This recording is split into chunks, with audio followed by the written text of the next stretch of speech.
दोस्तों, शिक्षक सक्षमता परीक्षा का दूसरा चरण के लिए भी ऑनलाइन जो है आवेदन शुरू हो गए हैं। अगर आप शिक्षक सक्षमता परीक्षा जो पहला चरण था उसमें आप फॉर्म फिलअप नहीं किए थे और बाद में पछता रहे थे कि हमको फॉर्म फिलअप कर देना चाहिए था, हमको सक्षमता परीक्षा देना चाहिए था, तो आपके पास ये दूसरा मौका है। ये दूसरा मौका है। अगर आप पहले चरण में फॉर्म फिलअप नहीं किए हैं तो आपके लिए दूसरा चरण में जो फॉर्म फिलअप है 26 तारीख से ऑनलाइन आवेदन जो है आपका शुरू हो गया है और 26 तारीख से आप इस फॉर्म को जो है भर सकते हैं। तो अगर आप सक्षमता परीक्षा का फॉर्म नहीं भरे हैं और चाहते हैं फॉर्म भरना, कौन कौन से डॉक्यूमेंट आपके पास होना चाहिए और फॉर्म भरने में आपको ज़्यादा समय नहीं मिलेगा और उससे पहले आपको जो डॉक्यूमेंट है सभी डॉक्यूमेंट तैयार होना चाहिए, क्योंकि पिछले बार देखा गया था कि जितने भी नियोजित शिक्षक थे वो लोग फॉर्म तो भर रहे थे लेकिन उनके पास कुछ डॉक्यूमेंट की कमी हो जा रही थी। तो आपको डॉक्यूमेंट लिस्ट भी बताएंगे कि कौन कौन से आपको डॉक्यूमेंट चाहिए और आप किस प्रकार से ऑनलाइन फॉर्म फिलअप कर सकते हैं दूसरा चरण में। पहला चरण में जो लोग भी फॉर्म फिलअप किए थे उनका रिजल्ट भी आ गया, उनका काउंसलिंग भी हो गया। अब उनका जो है बहुत जल्द जो है फिर से ज्वाइनिंग होगी। सक्षमता परीक्षा के बाद फिर से उनका ट्रांसफ़र जो है इधर से उधर किया जाएगा और उनका ज्वाइनिंग किया जाएगा। आप सभी को मालूम होगा कि आपके पास 3 बार ऑनलाइन और 2 बार ऑफलाइन, यानी अगर आप सक्षमता परीक्षा पास नहीं करते हैं तो आपकी नौकरी चली जाएगी, ये आप सभी को मालूम होगा। ध्यान से देखिए, दूसरा चरण की जो है ऑनलाइन आवेदन की नोटिफिकेशन जारी कर दी गई है। यहाँ देखिए, सक्षमता परीक्षा द्वितीय के लिए 4 तक करे आवेदन। बोर्ड ने सक्षमता परीक्षा 2024 द्वितीय चरण आवेदन की तिथि बुधवार को जारी कर दी गई है। नियोजित शिक्षकों को राज्यकर्मी का दर्जा देने के लिए 26 अप्रैल से 4 मई तक आवेदन कर सकते हैं। परीक्षा जून में संभावित है। वैसे शिक्षक अभ्यर्थी जो सक्षमता परीक्षा 2024 प्रथम में आवेदन भरा है एवं परीक्षा शुल्क जमा किया है पर किसी कारणवश वे परीक्षा में शामिल नहीं हो सके, वे इसमें शामिल हो सकते हैं। उन्हें परीक्षा शुल्क देना नहीं होगा।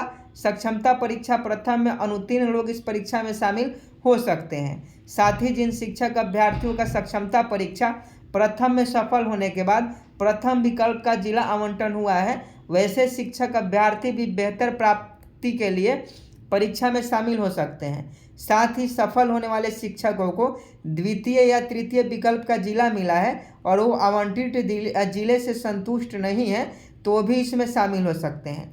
द्वितीय में मिले अंकों के आधार पर जिला आवंटन किया जाएगा। स्थानीय निकायों के द्वारा राज्य के प्राथमिक, मध्य माध्यमिक, उच्च माध्यमिक विद्यालयों में नियुक्ति एवं कार्यरत शिक्षक व पुस्तकालय अध्यक्ष इस परीक्षा में शामिल होंगे। सभी कोटि के अभ्यर्थियों की परीक्षा शुल्क 1100 रुपया देना होगा। तो सबसे पहले यहाँ आप लोग साफ पहले ध्यान से समझिए, आपको अगर राज्यकर्मी का दर्जा चाहिए, अगर आप नियोजित शिक्षक हैं, अगर आपको राज्यकर्मी का दर्जा चाहिए तो आपको सक्षमता परीक्षा हर हाल में देनी होगी। पहली बात आप ध्यान में सुनिए कि जो लोग भी प्रथम चरण में फॉर्म फिलअप किए थे लेकिन किसी कारणवश वो लोग जो है परीक्षा नहीं दिए, उनको इस परीक्षा में शामिल हो सकते हैं और उनको परीक्षा फी नहीं देनी होगी। दूसरा नंबर, जिनका भी काउंसलिंग हो गया है और उनके मनपसंद जिले में जिला का आवंटन नहीं किया गया है, वो लोग चाहते हैं कि फिर से हम परीक्षा देकर दूसरे जिला में जाएं, तो वो लोग भी इस परीक्षा में शामिल हो सकते हैं। तीसरा है कि अगर आप पिछला फॉर्म आप नहीं भरे थे, जो सक्षमता परीक्षा का प्रथम चरण था उसमें आप फॉर्म नहीं भरे थे डॉक्यूमेंट के वजह से या किसी कारणवश, तो आप इस द्वितीय चरण में फॉर्म जरूर भर दीजिएगा, क्योंकि इसमें अगर आपका छूट जाता है तो बाद में बहुत आपको पछताना पड़ेगा। और अगर आप नियोजित शिक्षक हैं तो आप इस बात को समझ रहे होंगे। अब चलिए आपको बताते हैं कि कौन कौन से डॉक्यूमेंट जो है आपके पास होने चाहिए। सबसे पहले देख लीजिए, 10वीं का मार्कशीट और सर्टिफिकेट होना चाहिए आपके पास। 12वीं का क्वालिफिकेशन का जो भी है, BA MA का मार्कशीट जो भी 12वीं से ऊपर है उसको भी होना चाहिए। उसके बाद प्रशिक्षण से संबंधित मार्कशीट और सर्टिफिकेट होना चाहिए। साथ में नियुक्ति पत्र, आपको ज्वाइनिंग लेटर, जब आप नियोजित शिक्षक में ज्वाइनिंग किए होंगे तो ग्राम पंचायत के या ब्लॉक या जिला से आपको नियुक्ति पत्र मिला होगा, वो नियुक्ति पत्र भी आपको दिखाना होगा। आधार कार्ड, आवासीय जाति प्रमाण पत्र, एनसीएल भी आपको लगेगा। अगर आप ओबीसी ईडब्ल्यूएस से हैं, आरक्षण अगर आपके में है तो उसमें आपको एनसीएल भी देना पड़ेगा। तो ये सभी डॉक्यूमेंट आपको जुगाड़ रखना होगा। फोटो वोटो ये सब तो आपके पास होगा ही।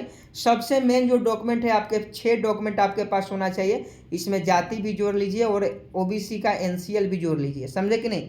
तो ये सब आपके पास डॉक्यूमेंट्स होना चाहिए। तो शिक्षक सक्षमता परीक्षा में अगर आप फॉर्म फिलअप करना चाहते हैं और इसकी एग्ज़ाम की तैयारी करना चाहते हैं तो आप कमेंट बॉक्स में यस ज़रूर बताएं कि इस पर जल्द से जल्द हम क्लास लेकर आएँ। क्योंकि पिछला बार आपने देखा होगा कि हम लोगों ने बहुत ही अच्छा जो है आप तैयारी किया था और एग्ज़ाम में बहुत सारे शिक्षकगण हैं उनको सफलता भी मिली थी। तो अगर आप भी शिक्षक सक्षमता परीक्षा द्वितीय चरण की तैयारी कर रहे हैं तो कमेंट बॉक्स में बताएं। जय हिंद, जय भारत।